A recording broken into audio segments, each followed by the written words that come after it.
Dito sa amin, kahit malayo ka sa bayan, hindi mo kailangan pumunta para bumili ng manok at mga isda. Dahil marami din naglalako sa amin na naka-tricycle, hindi lang isda at karne, pati rin mga gulay at kung ano-ano pa. Sa karne ng manok, wala kaming problema dahil meron kaming suki na kinukuhanan at taga rito lang din siya sa amin. Every Sunday ang schedule niya dito sa amin, pero ako minsan nagchat-chat sa kanya kapag gusto ko magpa-deliver. At pwede ka rin mag-request sa kanya kung anong part ng manok ang gusto mo. Sa chicken pit naman, halos wala na yung medyas at wala na rin mga kuko. So ayan, nililinisan ko na lang ito at ikinikiskis sa asin para siguradong walang amoy. 2 beses ko itong nililinisan na may asin at pagkatapos naman pinapakuluan ko sa luya para siguradong walang aftertaste kapag niluto. At wala rin siyang lansa lalo na kapag may sabaw ang gagawin mong luto dito.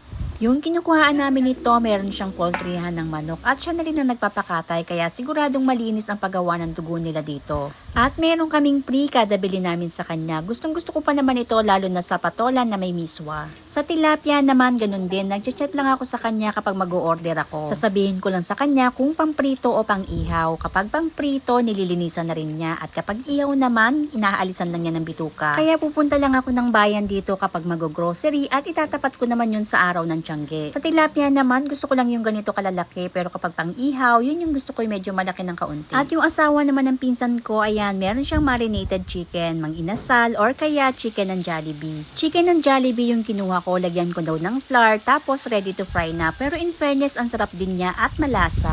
Yun lang. Thank you for watching. Please don't forget to like and follow.